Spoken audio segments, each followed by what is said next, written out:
L'Association pour le développement des assistantes de maison, en abrégé ASDAM, a tenu une session de plaidoyer en faveur d'une protection spécifique de la femme et de la fille mère travailleuse domestique au Cameroun. Les femmes qui vous entretiennent les maisons, aujourd'hui nous sommes là pour reconnaître leur travail. Le mardi 9 septembre 2025 à Yaoundé, sous l'égide de sa présidente fondatrice Claudine Boudoumbala, les femmes travailleuses domestiques ont démontré la place qu'occupent les femmes de ménage dans la société à travers une forte parade motorisée et des thèmes d'échange liés aux enjeux du travail, des abus et de l'épanouissement des acteurs de cette couche sociale. Sous le thème générique « Les femmes et filles mères travailleuses domestiques au Cameroun plaident pour leur avenir », l'ASDAM, qui est une organisation de la société civile basée au Cameroun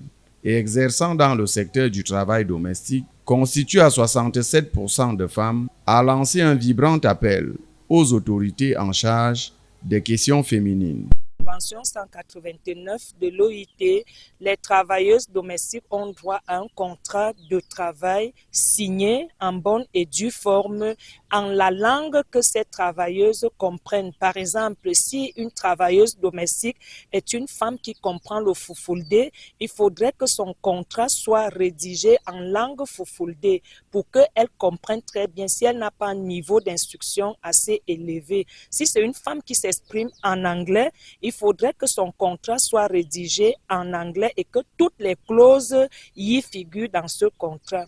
Nous voulons également que les employeurs sachent que ils doivent affilier leur personnel à la CNPS. Ça veut dire que eux-mêmes, employeurs de main-d'œuvre domestique, doivent d'abord s'immatriculer à la CNPS en tant qu'employeurs de main-d'œuvre domestique et par la suite affilier leur personnel. Nous voulons également que les employeurs donnent un volume de travail normal parce que dans beaucoup de maisons, on a une grande surcharge. C'est une même personne qui va faire la lessive manuelle de 7 à 8 personnes. C'est une même personne qui va entretenir toute une villa qui est énorme. C'est une même personne qui va faire à manger pour 8 personnes. C'est elle qui va faire toutes les tâches. À un moment donné, ces femmes se trouvent en train de voir leur santé prendre un coup parce que le volume de travail est énorme. Nous voulons également, surtout pour celles qui résident, que les patrons comprennent que ces femmes qui résident ont droit à leur vie sexuelle. Je m'explique. Quand elles résident, on leur dit, vous ne devez pas sortir, vous ne devez pas partir. Elles sont privées de leur vie sexuelle, ce qui est anormal.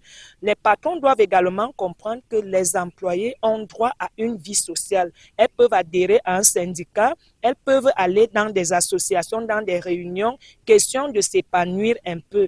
Les patrons doivent également comprendre que ces femmes, quand elles viennent dans leur domicile, méritent qu'on les prenne avec beaucoup de considération et de respect parce qu'elles sont femmes travailleuses domestiques, mais également femmes comme tout le reste.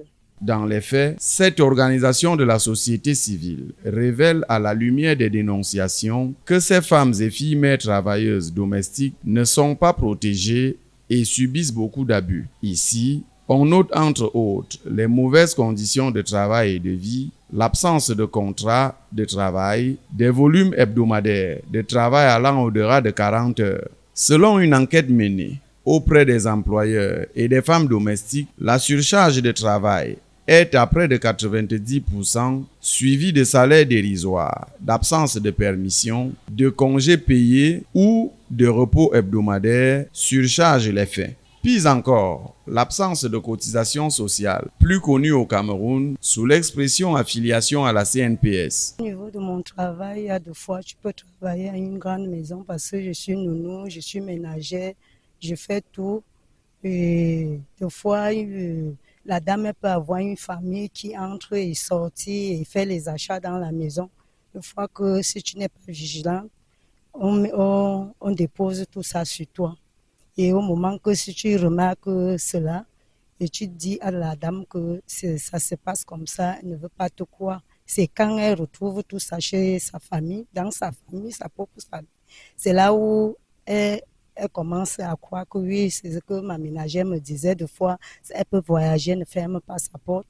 Et des fois, je rentre le week-end, sa famille prend les choses dans la chambre, elle se met à chercher ses vêtements, des choses. Je dis que madame, je ne connais pas, je n'ai pas touché, mais je connais tout ça. C'est moi qui arrange tout ça et je sais que c'était là. Et je ne sais pas là où c'est allé. Elle te dit que non, c'est toi. On n'est que deux dans la maison. Il fait comprendre que non, il y a aussi des fois, tu te déplaces, je me déplace. La maison reste, mais ça reste là, elle n'a pas confiance à toi. Mais au fin de fait, comme Dieu est là, tout ça, la vérité surgit. Elle voit tout ça, ça retrouve chez ces gens. Donc, il y a les choses que franchement, si tu n'as pas le cœur, que tu aimes ton travail, tu ne peux pas continuer à vivre. Et regarde, les enfants, tu prends les enfants comme tes propres enfants. Donc, mais la mère ne veut pas voir ton travail. Alors, peut-être comme dernièrement, le mari était là, il remarque que une fois je mange debout, je n'ai pas le temps à m'asseoir à la salle à manger pour manger. Pose la question à sa femme que comment Suzanne mange toujours debout. Au lieu de dire à son mari, peut-être ce que nous vivons, ne veut pas montrer l'image à son mari, fait comprendre son mari que je vole la nourriture doucement, doucement, et je mange comme ça, en l'air, je ne veux pas m'asseoir là où il y a les gens. Mais le fils des enfants que je prenne sur l'enfant est mal à l'aise. C'est l'enfant qui vient encore me raconter tout ça, que ce que maman a dit à papa. À cette liste s'ajoute la non-considération de celle-ci dans la société. Au Cameroun, être travailleuse domestique est signe d'échec. Le harcèlement sexuel, les sévices, les insultes, les crachats, les menaces, les accusations mensongères, l'absence d'assurance maladie, de sécurité au travail, l'insécurité de l'emploi et les licenciements abusifs allongent la liste des traitements inhumains infligés aux travailleuses domestiques. La meurtrissure de la paume de main et de la peau des doigts des mains, parce que les patrons qui achètent des produits qui ne sont pas adéquats, des produits qui brûlent les mains et qui attaquent les ongles. Vous voyez, parfois la ménagère se retrouve avec des ongles rongés et une fois qu'elle a des ongles rongés, elle a déjà l'handicap parce qu'elle ne peut plus tendre sa main à n'importe qui, elle aura honte. Et tout à l'heure, j'ai évoqué l'aspect du volume de travail. Lorsque quelqu'un a un volume de travail énorme, ça affecte la chair parce qu'elle va perdre du poids psychologiquement, mentalement, elle n'est pas tranquille parce que il y a ce volume-là qui dépasse la capacité qu'elle doit dépenser.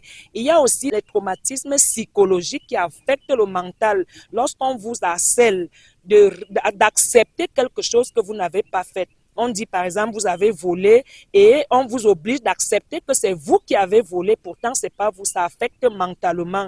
Il y a même le patron qui vous dit, il vous fait des propositions et lorsque vous n'acceptez pas sa proposition, il retourne la situation. Ça traumatise la femme de ménage. Dans le but de présenter la situation des femmes et filles mères travailleuses au MINPROF, entendez, ministère de la promotion de la femme et de la famille, et à tout éventuel acteur clé de la chaîne susceptible d'apporter une aide, apporter plus haut ce plaidoyer, les acteurs ont terminé les activités autour des exposés, des débats et des échanges de conseils pratiques.